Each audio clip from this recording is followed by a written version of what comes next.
It was a competition I really wanted to win. It was. I felt like it was designed for people like me.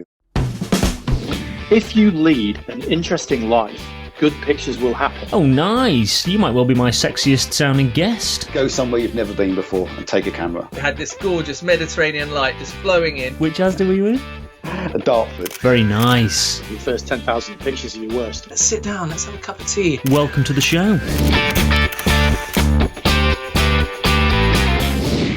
Folks, thank you once again for joining me and welcome to another episode of the Standout Photography Show with me, Matthew Walker, where as always it is my honour and privilege to interview some of the finest working photographers in the world to unpack their systems, workflows and find out what enables them to perform consistently at the very top of their professions. My guest today is the wonderful Philip Lee Harvey. In his own words, Philip is a location photographer for the travel, tourism and advertising sector, but that title alone is extremely modest. His work has taken him to some of the most inhospitable and demanding destinations throughout the world, working in environments ranging from Antarctica to the Sahara Desert. He is the winner of the prestigious Travel Photographer of the Year award, and is also listed in Lurzer's archive as one of the top 200 advertising photographers in the world. It is a real honour and I'm very excited to have him here on the show, so please, without further ado, here is my guest, Philip Lee Harvey. So without further ado, Philip Lee Harvey, welcome to the show. Thank you, Matthew. Thanks for the opportunity of the interview. Absolute pleasure. So, Philip, where am I speaking to you in the world at the moment? Like so many people, I'm on lockdown in my home office in Hertfordshire. Which tees me up beautifully because I wanted to ask you what your home setup was like. When we spoke yesterday, you mentioned you have an outdoor workspace, an outdoor office, so to speak. Tell me about that, because I spoke to Ian Gavin last week and he's built one in his garden and it sounds fantastic. So what does your workspace look like? Okay, my workspace it's known as a pod. It's by a company called Podspace in north of England. And it's an architect who designs these things. And when I left London, I had a lovely studio in London and I didn't want to then be working in a bedroom somewhere in my house. So it was really important that I had somewhere that was very desirable to go to work and that was mine and I could be left alone to work there. It's not very big. It's 4 meters by 7 meters, but it's very comfortable. I think it's a good thing to go to work, and it's my sort of happy place in a way. So I was doing some research after we spoke last night, and I am in awe of the places that you have been and the things that you've seen, the moments that you've captured. You are a travel photographer, but not just any travel photographer. You are the winner of the prestigious Travel Photographer of the Year award. You're also listed in Lurzer's archive as one of the top 200 advertising photographers in the world. But if you are somewhere at an event, perhaps, and someone doesn't know what you do, how do you describe yourself and your work? Good question. I suppose I would describe myself as a location photographer. Because it's not just travel. It's often travel related, but it can be so many other things. I travel for work. I travel to get to my work, but it's more encompassing than that. So yeah, normally I would say I'm a location photographer for the travel, tourism, advertising sector. Now, you trained and completed a graphic design degree at the Norwich School of Art and Design. What prompted that decision in the first place? Did you always know you wanted to be a photographer? Or did it happen organically? Yeah, good question. I think secretly I probably always did know I wanted to be a photographer. I come from quite a creative background. My father's an artist, was an art director. So I had a very good understanding of the industry even before I got into it myself. So I was always very keen on painting and drawing and art. And I enjoyed design. I enjoyed it a lot. But at the end of my first year at art school, I had to decide what I was going to specialize in. And the idea that I'd have to really give up the amount of pictures I was taking in order to concentrate on being a good designer, I couldn't do. But I could do it the other way around. And it suited me better. It suited my temperament. I love being outside. I love adventure. And so it was an easy decision once it was made. I think a lot of people worry about the financial security of being a freelance photographer. And so I think certainly lots of people around me at the time were concerned that maybe I should just, continue as a graphic designer. But I knew deep down what I really wanted to do. So on your graphic design course, was there an element of photography within that course, or was it something you just purely did as a passion at that point? I think up until I went to art school, I sort of self-taught really. Up to A level, I self-taught, and just didn't have any tuition. And then at art school, we had the chance to do all kinds of different arts. So it would be graphic design, illustration, filmmaking, sculpture. But after the first year, they really want you to kind of buckle down and decide what your major is going to be. And so my degree is actually graphic design with a specialization within photography. Which was actually very useful because it means that when I'm working now, I'm very conscious of how typography is used in my images and how double page spreads work and how the layout can affect the pictures that you take. I see. Right. Okay. So what was the transition like from leaving the graphic design course to going, right, I want to be a full-time photographer. How do I do that? What was that transition like? It's a shock actually, because art school is a great place for bonding with, making new friends and being creative and believing that you are some kind of artist or some kind of photographer. And then, of course, I, like so many, came to London and tried to get a job as an assistant. And then the dose of reality hits you quite hard. You suddenly realize, actually, you don't know that much. And you've got a lot to learn. And these people take what they do incredibly seriously. And you better not let them down. So that was, and I was very lucky. I assisted some really good photographers. I only assisted for 2 years, and I was full-time with Frank Hareholt and Pete Seawood, and I was freelancing with people like Malcolm Venville and Terence Donovan. So it was quite an intensive period. So the transition was at the beginning hard because I'd never known professionalism like it, or the stress levels, because these guys were at the sort of top of their game.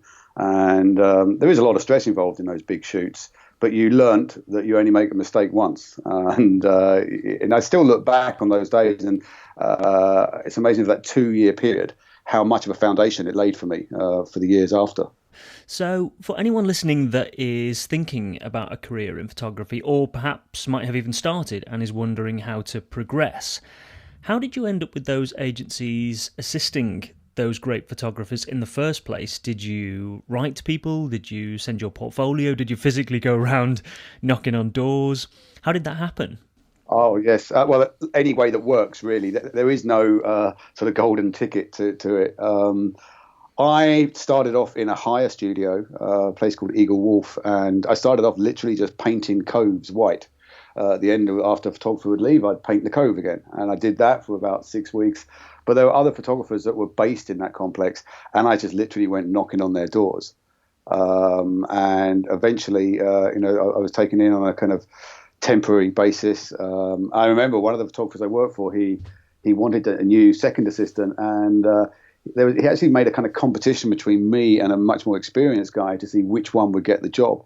And looking back, it was quite funny. The two of us were literally running around the studio trying to prove ourselves, who would get on that ladder. And that's a lot of it. It's just about showing keenness, willing to work, long hours, not a lot of money. But also, to me, I always saw it as a stepping stone, and I didn't mind what I had to do as far as hours or the kind of the highs and lows of being a photographic assistant, which everyone that's been through that period will know it well. It didn't bother me because I knew that I was learning a lot and I was with good people. They were all very talented, and I also felt then that you've got to do your time. You've got to learn because those years are really important later on.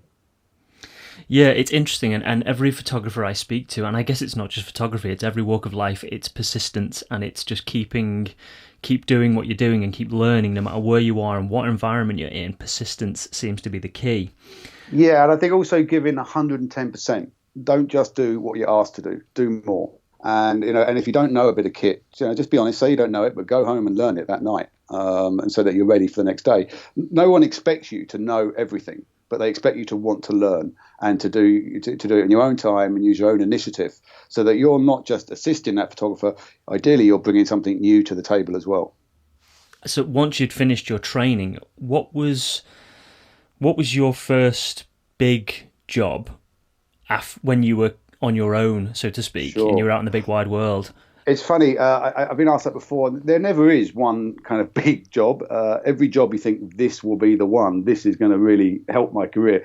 That kind of success takes 20 years, that kind of overnight success. And I was very fortunate that I got an agent very early on, someone who saw something in my work. And that certainly helped get my work into advertising agencies. And one of the jobs that I do remember was for Kodak. And Kodak basically asked, I think, 5 or 6 up-and-coming photographers in London at that time to shoot a campaign. And that got me a lot of publicity and won a few awards. And so that's one rung on the ladder, if you like. But it takes a lot more than that. I was also very fortunate that I was, when I was still an assistant, I was on a shoot which was the first ever cover shoot for a new magazine for Top Gear, the car company, the car TV show. And from that, the 2 assistants, me and the other guy, both got offered jobs working for Top Gear as soon as we stopped being an assistant. So that was great. So that gave me work almost immediately in an editorial environment. So that was good. So I was doing editorial and trying to get advertising work at the same time. Wow. So you were on when Top Gear started, you were there at the very start. I was there at the beginning of the magazine. Yeah, the TV show had been going for quite a long time, but the magazine was very exciting at the time because it was brand new. And unlike a lot of the magazines at that time, they didn't have any film budgets, so we could shoot as much as we wanted. And they wanted us to be unusual. They wanted us to be experimental.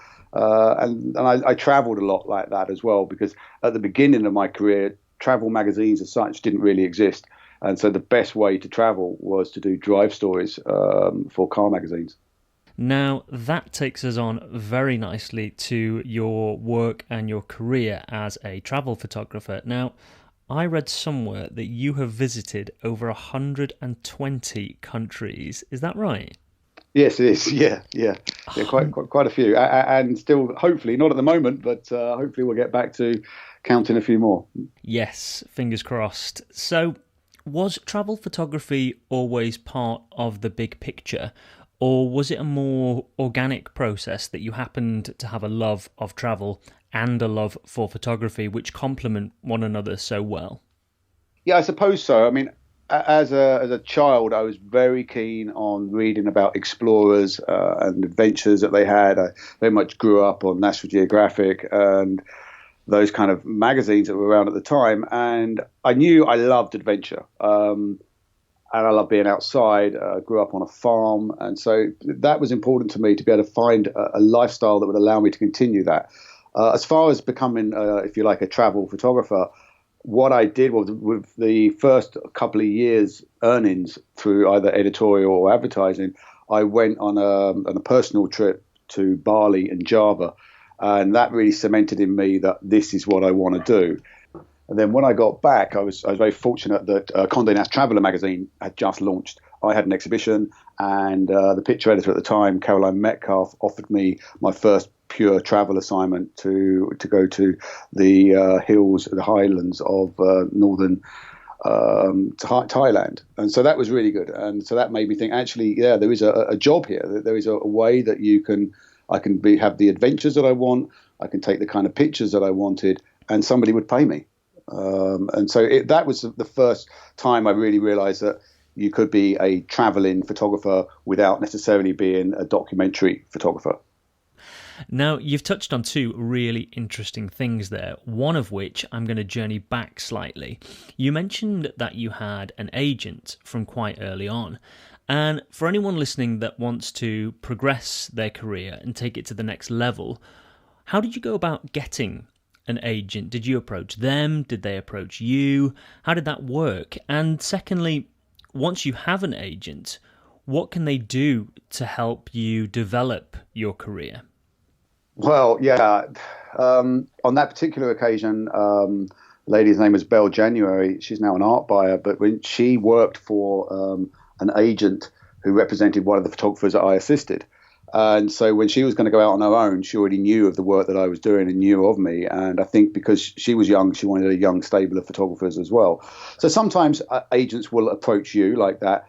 But in my experience, most of the time you approach them. And sometimes you may approach them and they may say no. And then you go back a couple of years later. Just because they say no doesn't mean they're not watching your progress and the work that you're doing.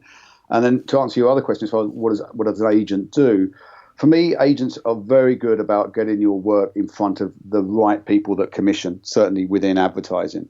And they're also very good at dealing with the production side of it, whether it's organising usage agreements or bringing in production companies, location scouts.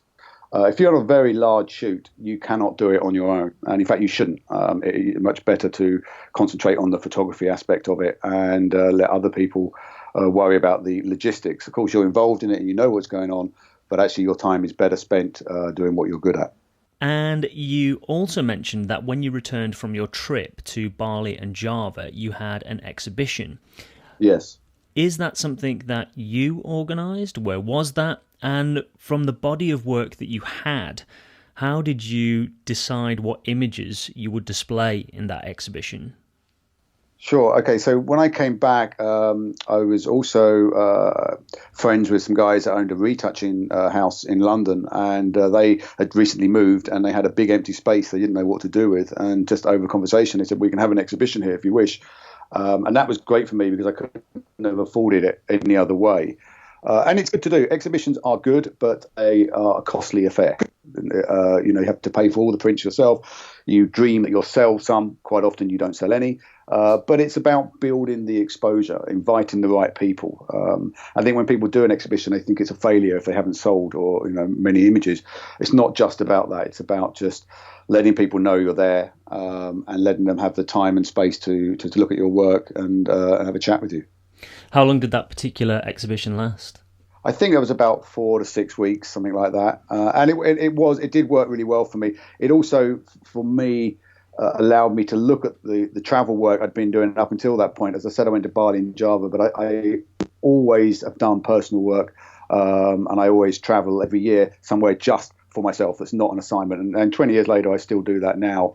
And I think that's really important to go and do work that's not commissioned. I mean, I still set myself a brief, and I still very much have an idea of the emotion I want to create when I go somewhere. But it allows you to go off target a little bit, off brief, and that can be quite exciting as a photographer because you can discover things new.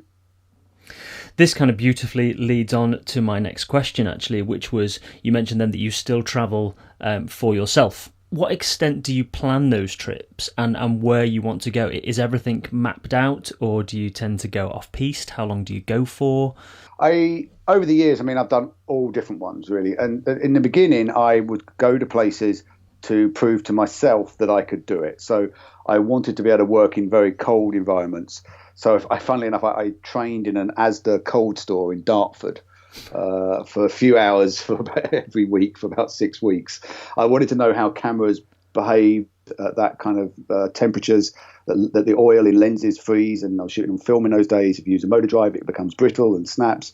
And so a lot of the early sort of trips that I did were for me to test myself and to learn. How do you work in jungles? How do you work in deserts? So how do you work in the Arctic? So a lot of them were for that reason. Now, as far as how much research I do, I'm always researching. So it's not, you can tell me anywhere and I can tell you something about it, so it's an ongoing thing. I keep scrapbooks, I keep mood boards of things that I like all the time. And then, of course, if I'm doing an assignment, then we'll do a lot of research, and I'll often work either with the agency or with the writers if it's a magazine.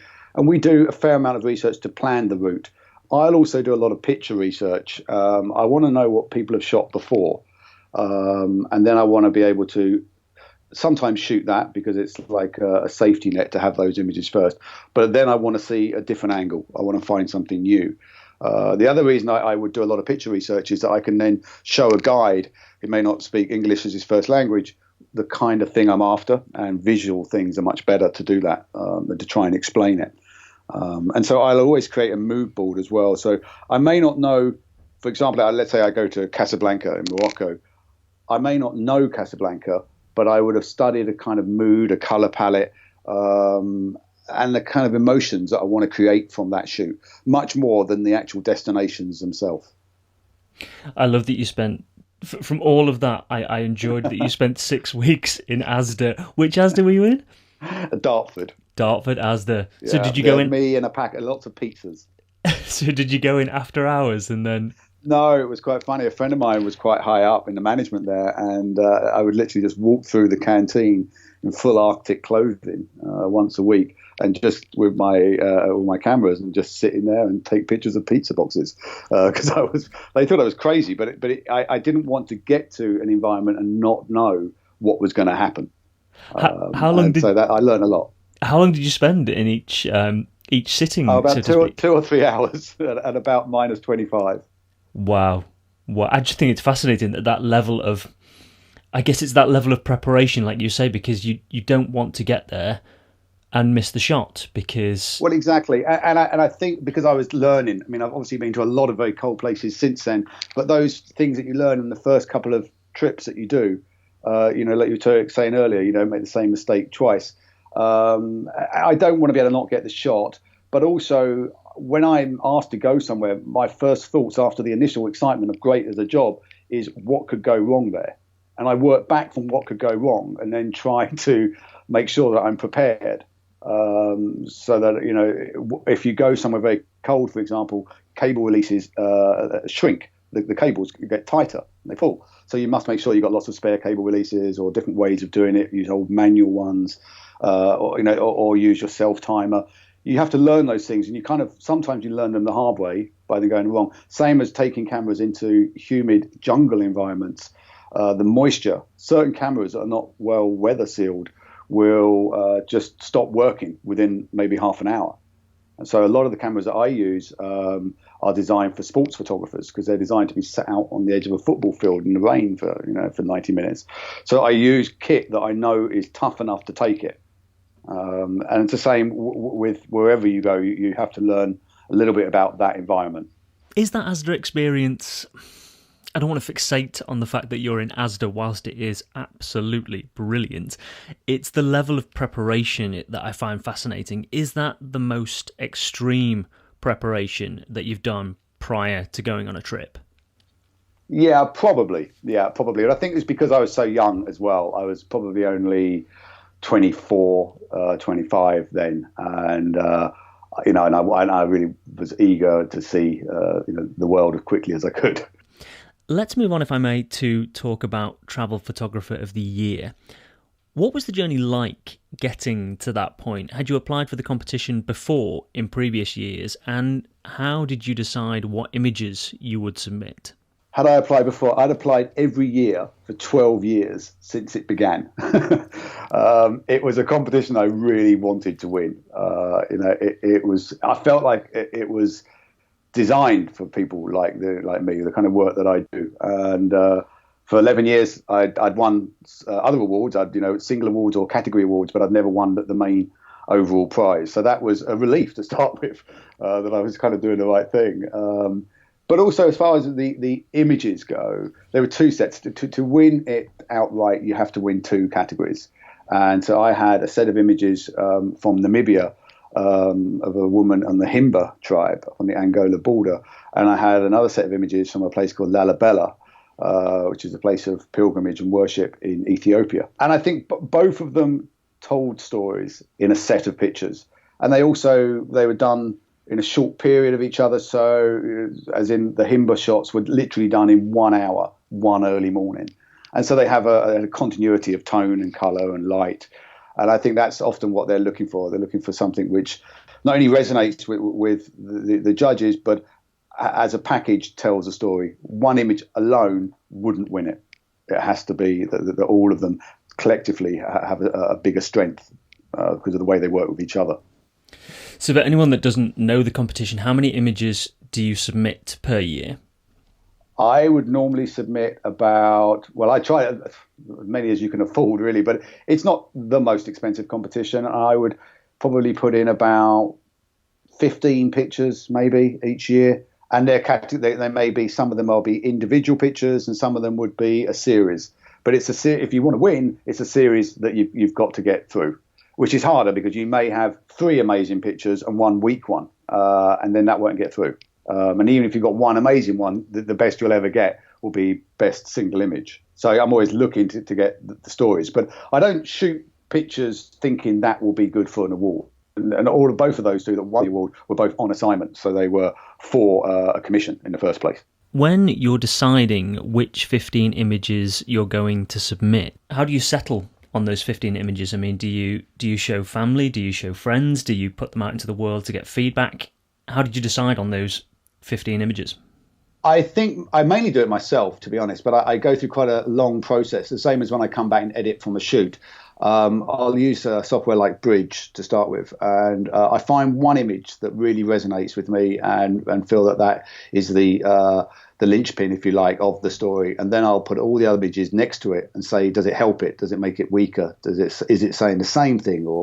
And so I go through quite a long process. I will then I do small prints, working prints, maybe just like 5 by 4 inches, and I lay them out on the floor and just see how the color tones work together. So it is quite a long process.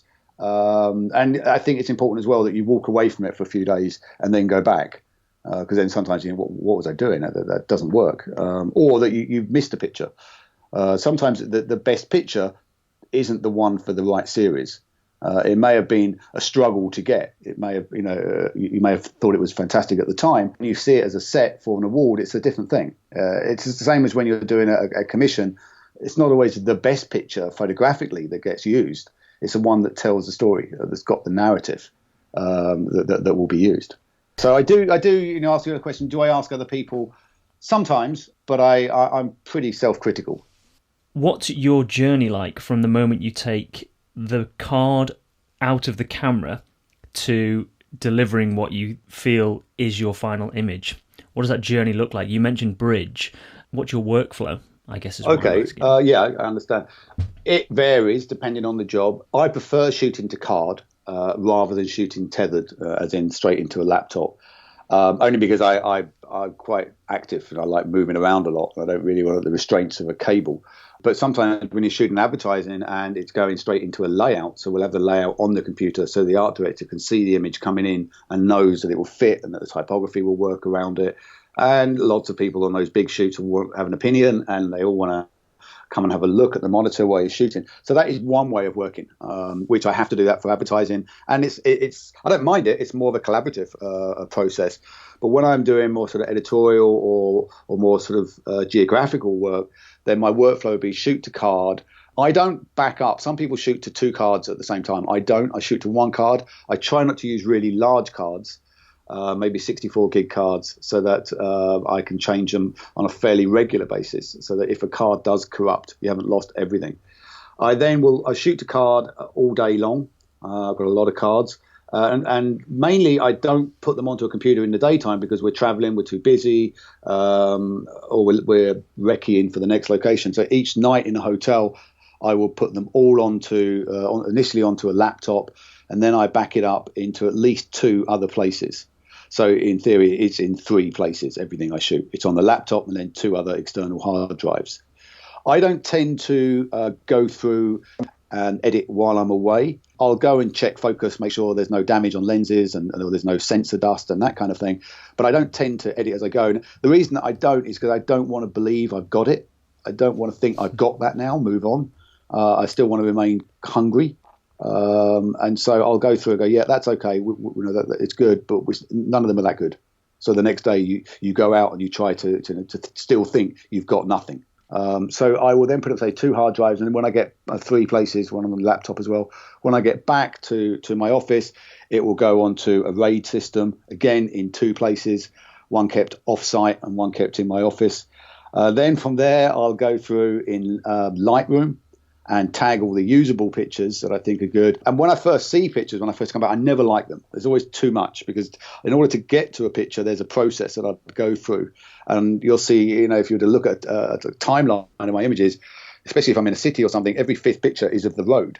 And that's because I'm using it as a meter gauge. So it's a good sort of 19% grey tarmac, or you'll see a picture of the back of my hand where I can see the watch, so I know what time of day I shot it and what time to go back. So there's lots of stuff in there in the process which I don't want to see then. So I edit it down to all the usable ones. I export them as JPEGs, and then I take those into Bridge and I start tagging each one. I store them as day in each day, and each day gets broken down to an AM and a PM, because that's the time I work, nearly always very early in the morning and late in the afternoon, evening. I don't tend to work much in the middle of the day unless it's maybe interiors or portraits. And that's just because of the kind of light that I like. I like a very low angle light. So yeah, then I go through and process it in Bridge.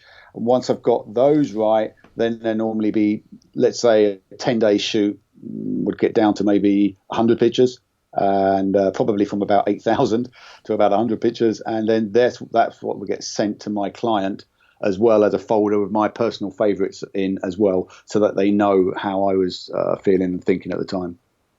I love the level of detail that you go to on a shoot, and that, you know, you're almost leaving breadcrumbs for yourself the entire way through. That when you get to the edit process, you've got reminders, like you said, you've got AM, you've got PM. It might be tarmac in a road. Yeah, and the level of detail. I also would take pictures of street signs to remember where I am, and it's the same as in the old days. Sports photographers would, like, every fifth frame take a picture of the scoreboard, so that the photo editors, when they got it back, knew at what point in the game those pictures were taken. And okay, that was done before metadata and, you know, cameras have all that information inside. But for me, I need to be able to add all that data when I get back, so I do need to know where I was. But I do find when I'm editing, it is literally like taking the picture again. I'm going through and saying to myself, look left, there's something left. Did I look left? And then, I did. So that worked. You know, editing takes the same amount of time as taking them to me. Yeah, I interviewed someone a few weeks ago, and they said photography is half the job, the edit is the other half, and you've got to love both equally. Yeah, I'm not sure I love it equally, but I much prefer to be out there taking the pictures. But, you know, once you have got down to your sort of top 10 favourites from a shoot, then you start to think, okay, yeah, now that's okay, it works. But there's always that nervous bit when you're going through, and maybe you got to day 9 and you still haven't seen any good light on a 10-day shoot, and you're just thinking, how much can I do in that last day to salvage that work? Do you remember where you were when you look at an image? So what I mean most of the time, yes. it's one of the things I love about photography, because without realising it, I can look back at a photograph from 6-7 years ago and think, oh wow, I was there and I had so and so with me, and I remember doing this later that evening. And for some reason, there's a clarity when you look at an image. Do you feel that? Certainly. Images that some of my images I've seen a lot, you know, so they get out there more than others. So those, you know. But when I'm going back through a drive that has a whole shoot on, and I'm looking at day 4 AM, I'm actually walking that street again, and I'm going through, and I remember everything then about it. Yeah, for sure.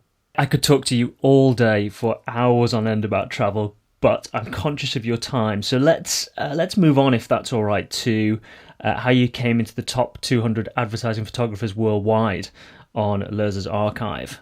Well, that comes about quite simply by submitting images every year, and then you hope eventually that you get enough votes that you get to that level. But it's something you have to keep up every year, and that's just about. There's lots of awards out there. Some are worth doing, some are not. Some will give you great publicity, some don't. They just cost you a lot of money to enter. So it's just picking the right ones that you're going to be a part of, because you could literally just spend all your time and all your income just entering awards.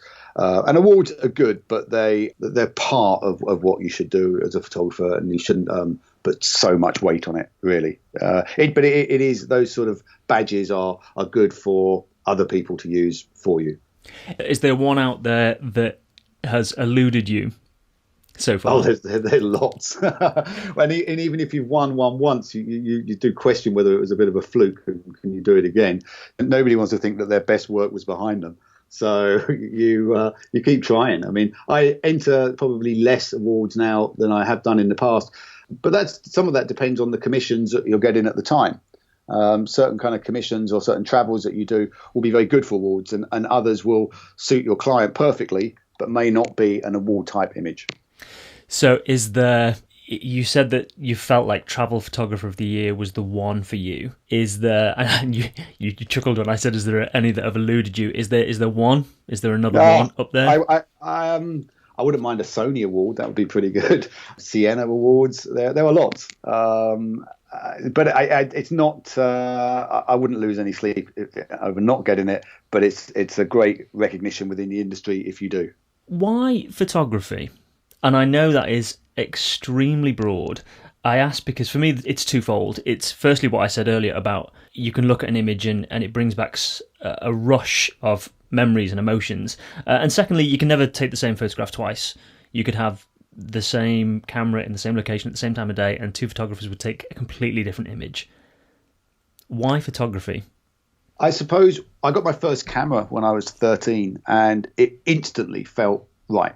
It fit my hand, and I still love the kit as much as I did then. It just suits my personality, I guess, and my patience levels. Having studied art and tried to draw and paint, being the son of a painter, I know how difficult that is. And I think that photography, for me as well, gives me an excuse to explore.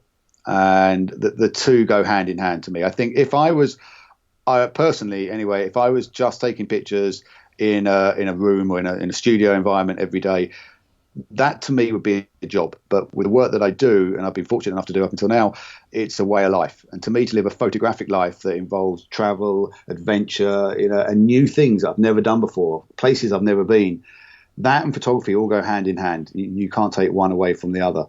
And I'm also doing a lot of filming now as well. And it's just, I get the same buzz when I'm doing video as I am when I'm doing stills. It's just sometimes there's more people involved. So it's a creative process. And when I decided that I was going to be a photographer and not a designer, without doubt, the best decision I ever made in my life. It's given me such a great excuses to have some really fun times. Do you take a camera everywhere with you? Within reason, not anymore. Mainly with having a family, they know that if I take a camera with me, I'm working, and they're like, can't you just look, Daddy? So I do take cameras out a lot, but not every day anymore. But I used to, but now no. But I can't imagine traveling without one. So on holiday, yes, I do take cameras. Of all the places that you've travelled to and worked in, is there one that stands out amongst the others? Is there somewhere that you think, wow, that was really quite something? Yeah, good question.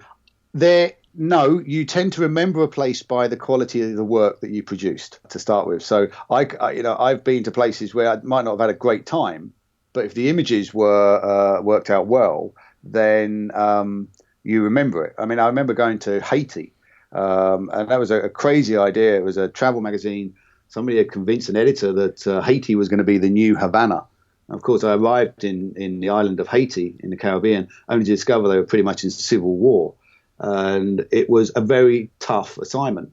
And I don't think I particularly enjoyed it much, but it changed me. It made me realize that humanity is not quite as good and golden as we think it is, and that there are people that are really struggling out there.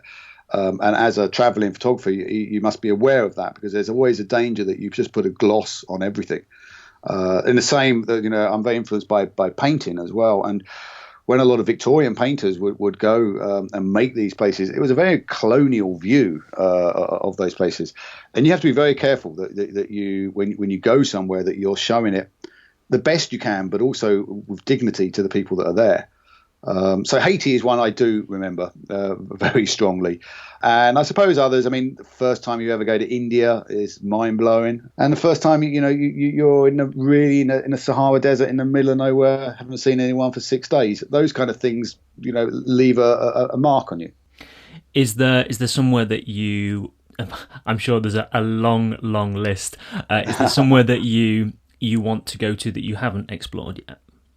A lot. There's a lot of places. Funnily enough, I've never been to Mozambique and I've never been to the Philippines, and they're both high up on my list to go. There's a lot of other places as well which I'd like to go to when maybe the world's a kinder place. Afghanistan, I'd love to go to the mountains in Afghanistan. I'd like to go. I haven't been to Pakistan either. So there's a lot to see. But I also really enjoy going back to places and seeing how they've changed. I first went to Cuba 22 years ago, and I was back again there last year. I've been a few times in between, and the changes are enormous. And in Cuba's case, very much in a good way. But then also I spent a lot of time in the Middle East, in Syria and in Lebanon, and those places have changed a lot, and not always for the better.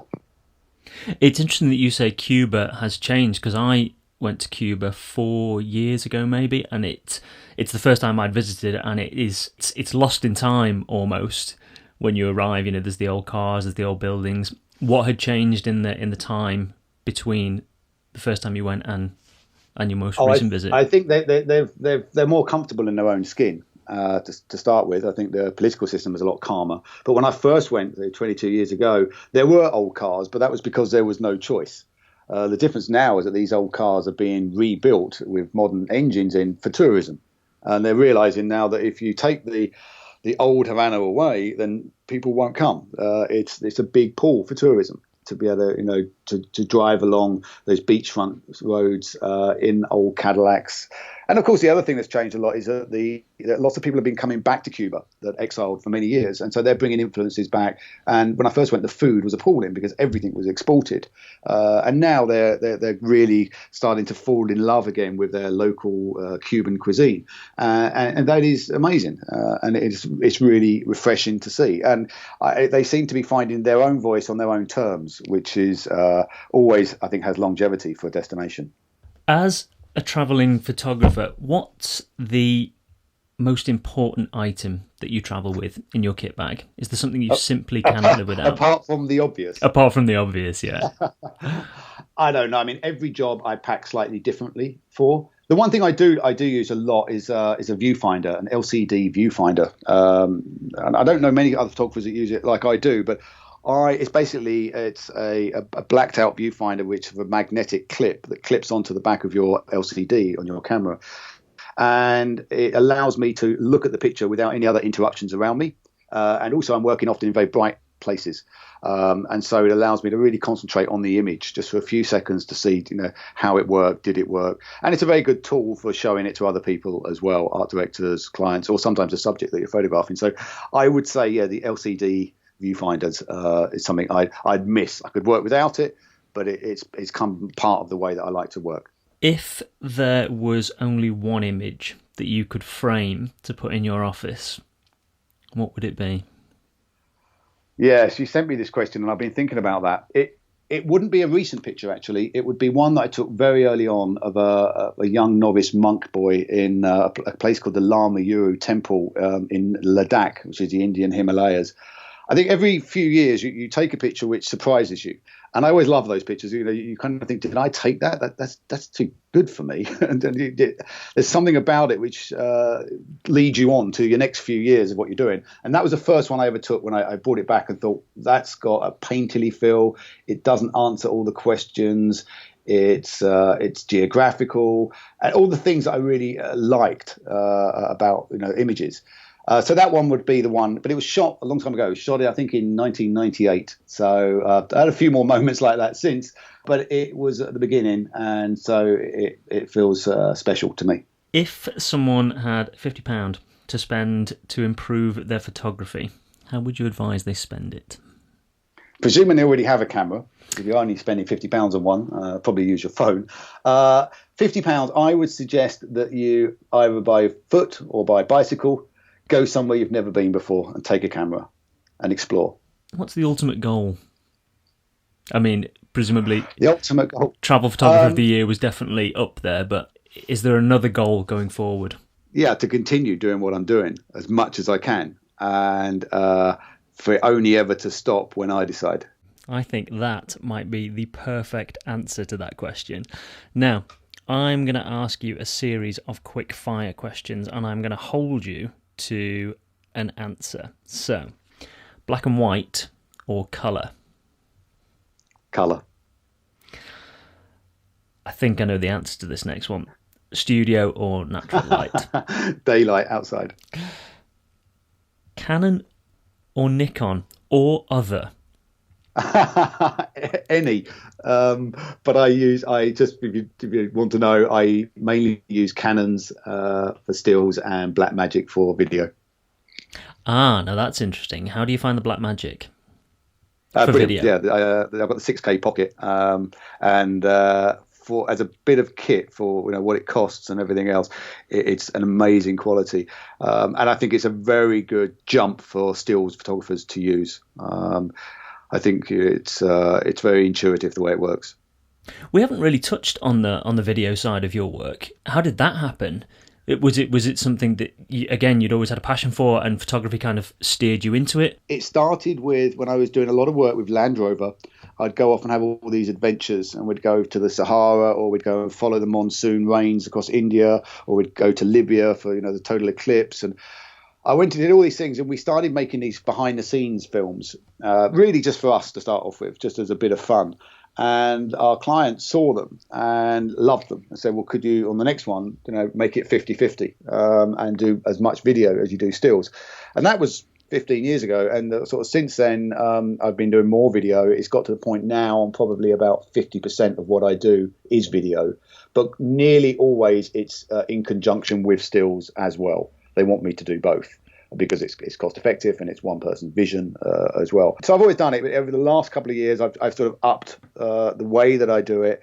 Not so much just shooting on DSLRs, but trying to shoot on other cameras as well, and to work with other teams, so working with sound artists or editors, graders. Not trying to sort of think I can do it all myself, and I know I can't. So it's much better to be a collaborative thing. So no, I enjoy it, but I think that a lot of the videos, in a way, I look like my stills, and that's a way that I see things. But I love bringing in sound effects and music as well. I think it's another way to tell a story.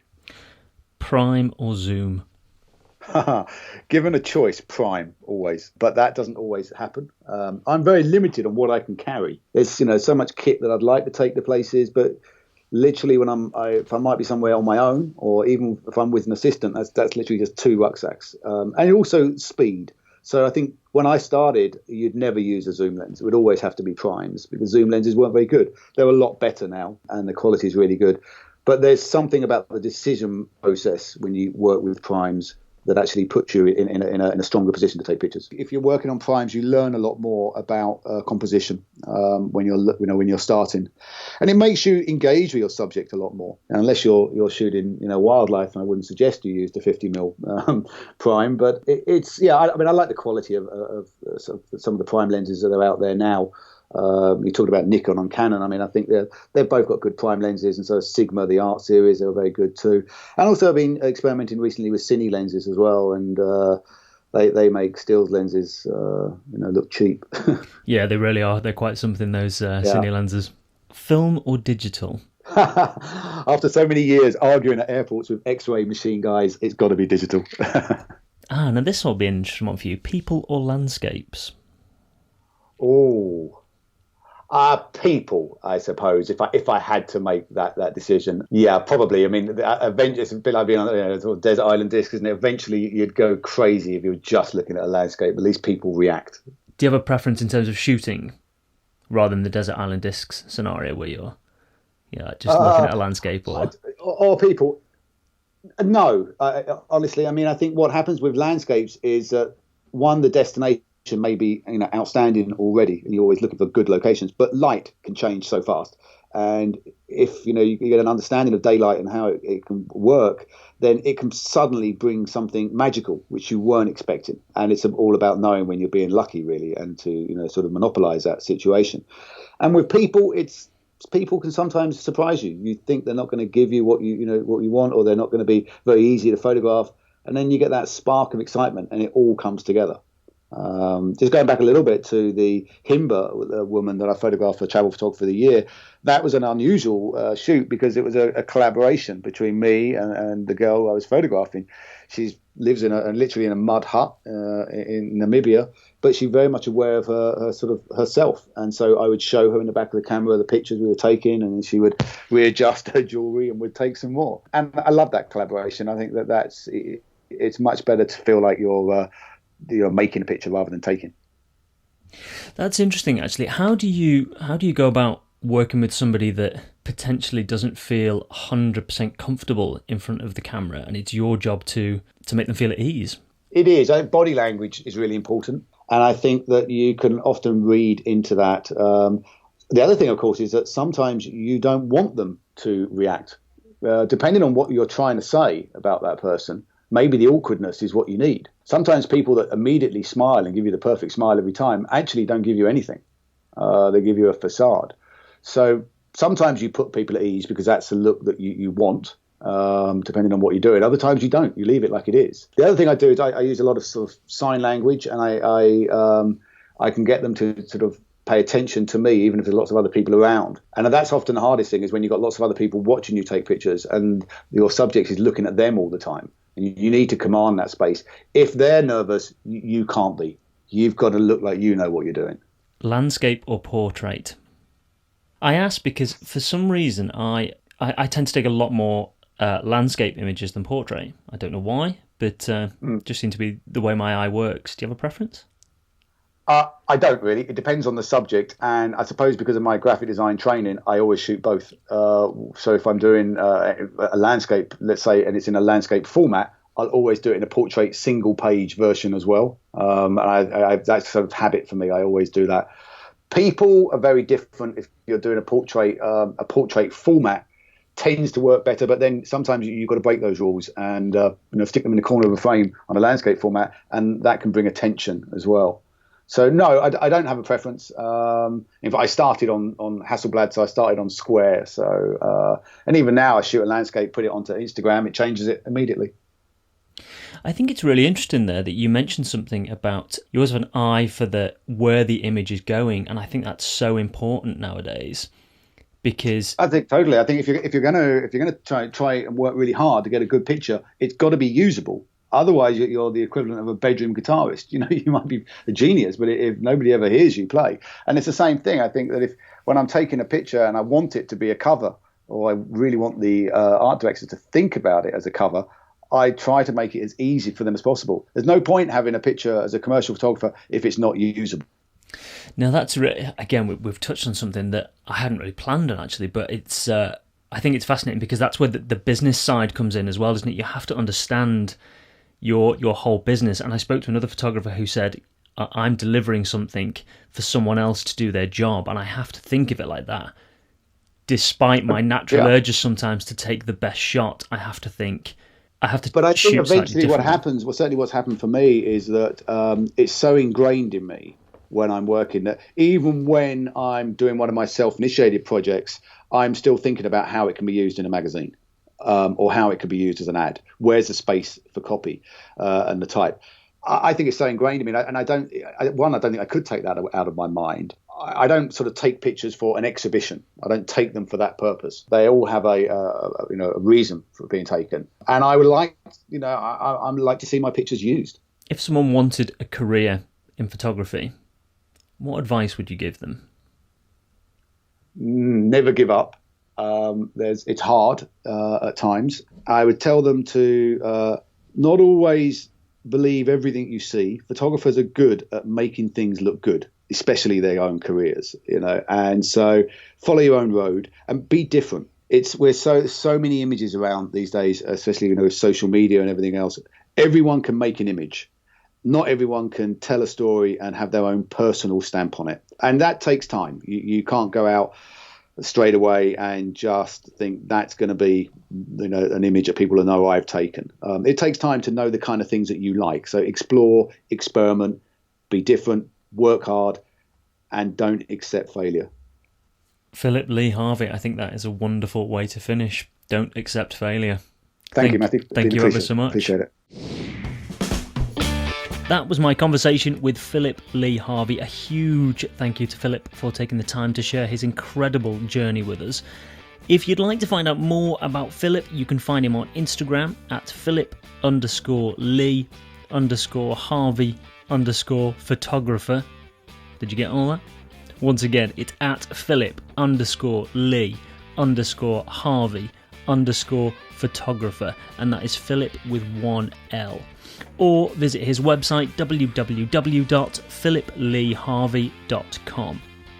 If you enjoy the Standout Photography Show, please subscribe and download future episodes on Apple, Spotify, Stitcher, or wherever you get your podcasts. And if you can find the time to leave us a 5-star review, we would absolutely love to hear what you think of the show and what you'd like to hear more of in future. For now, thank you once again for joining us. I've been Matthew Walker. He has been Philip Lee Harvey, and you have been sensational. Until next time, take care.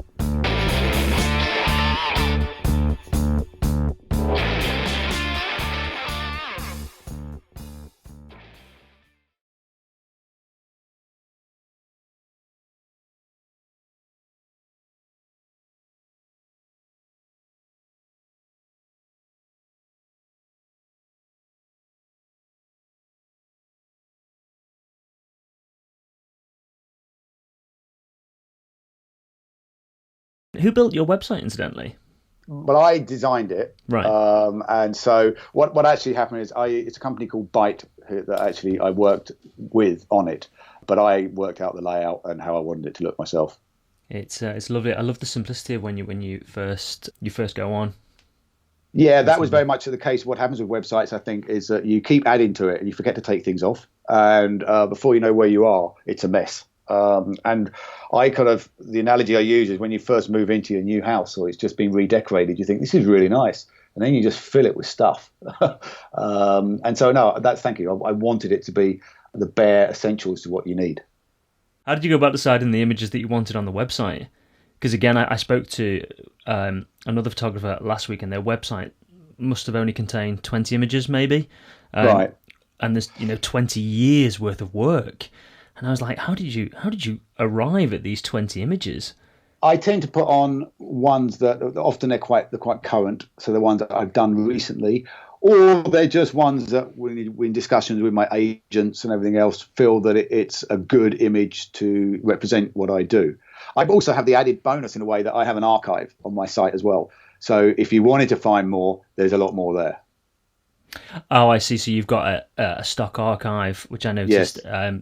Kind of in the background, so to speak. Yes. And so if people, rather than flooding with my images, maybe, for example, I could do a whole website just on Safari or a whole thing just literally on one country. So the way I get around that is, and also I've been quite prolific over the years, and so I put that into the archive. So it's still available for people to find if they want, and they can search from it. I see. How's work been in the current environment? Or lack of? Absolutely no work. I had a very busy year planned. It was all looking really good. But then, like not just me, so many of people, the tap got turned off. We'll come back, and hopefully we'll come back to a better world. So I think that we have to learn from this. I've still got a lot to do in the office. I'm still updating the archive and finishing some film edits off.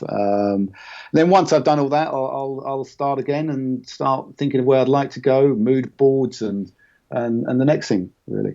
Have you thought about ways that you might work differently going forward because of the current environment? Yeah, I'd like to not so stressed, but the stress comes from others most of the time. So I'd like the whole industry to not be so stressed.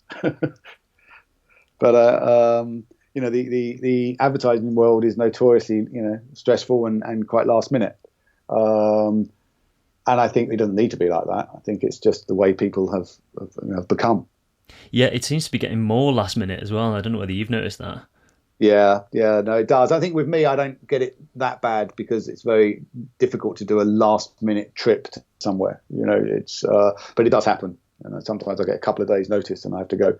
But most of the time I get a bit more than that. I don't know. It'd be interesting to see what happens when we do go back. I hope that a lot of the tourist boards and hotels and people in the travel world realise that quality will last and influencers don't tell stories.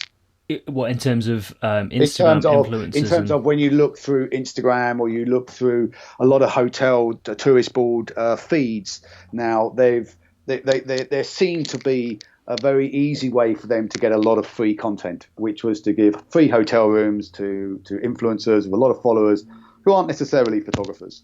And they all put on the same kind of presets, so they all look the same. And it's often a picture of them or their partner standing by a pool. The problem with those kind of images is that they all look the same. You can literally go through so much of that travel work on Instagram, and you couldn't tell who shot it. They all start to buy into the same presets, and there is no room for presets in my mind in photography. Every picture deserves its own way of being worked on. Yeah, I agree. So I hope that and you may have 2 million followers.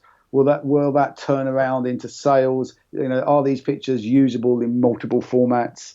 Can you crop into them at 200% and still use it as an A4? Those sort of things are really important for longevity. If you're giving a hotel resort or a tourist board images, they want them to last a long time and to build a brand that's theirs and not a generic brand. And I think that they need to look more closely about what they're trying to say rather than believing numbers are enough. Interestingly, because this is something that I spoke to another photographer, not on the show, just in general, he lives over the road. We were just discussing exactly what you've just said about Instagram. And years ago, if you handed over a selection of images, you said these are usable for 6 months, 12 months, and that was fine because they were in a magazine or they were going on a billboard. Whereas now and also territories as well have just completely changed with the internet. How do you go about policing it? Well, kind of. Yeah, I didn't want to use the word policing it, but kind of putting it in contract. Things have changed. I remember the first time people would say to me, "We want it for web use, UK only." And it's like, well, that doesn't work. Yeah, because there are no borders. It's a worldwide thing. As far as my images go, and I've read a lot about this, I heard a lot of people saying about should you put your images on social media? Are you giving them their copyright away? I don't worry about that. I'm putting if people wanted to steal a picture, they could go to my website and rephotograph it. They could screen grab it. They could do all kinds of stuff if they want to get hold of it. You can't do much about that. If my images get used on Instagram, somebody takes it and this does happen fairly often when people say, "We love Philip's picture shot in Kenya. Why don't you try one of our safari programs out?" And they think that by just crediting you, that's okay, but to me it's not okay because I'm an endorsement to their product and they're getting free advertising. So I would normally say I just send them a message saying take it down or pay me, and they go away. They go pretty quickly. Most people don't want to get involved in that. There's a whole bunch of image recognition software that stock libraries use to track illegal use of your work. Again, normally when my stuff gets used, I see it. Or somebody sees it, you'd have to rip out all the metadata, which people do, of course. It's not that difficult. But I think that there are too many, and there's too many battles to fight. And I think unless I thought that it was a multinational company, I don't worry about it too much. I think that, people could always steal work. People could always buy a book of someone's work, take a picture of it, and stick it in their portfolio. That sort of stuff's always could go on. But it wouldn't really do anyone any favours. But I think that, and the fact that most of the pictures you're uploading to Instagram are such low resolution anyway. And I think that you have to accept that you're putting stuff up there because you want people to see it. And if it gets reposted out a dozen times, well, lots of people would like that. I think the only times I would take people to court is if it's used in a derogatory fashion, which has happened on a couple of occasions where they credited me for a picture to do with something which was that model or that person was nothing about. And I think that crosses a line then when you're using it in a journalistic way about, let's say, I don't know, female abuse or, something like that. Then, you can't have your pictures of somebody in the Himba tribe being used like that. Then would come down hard. But the rest of the time, no, I just let most of it go.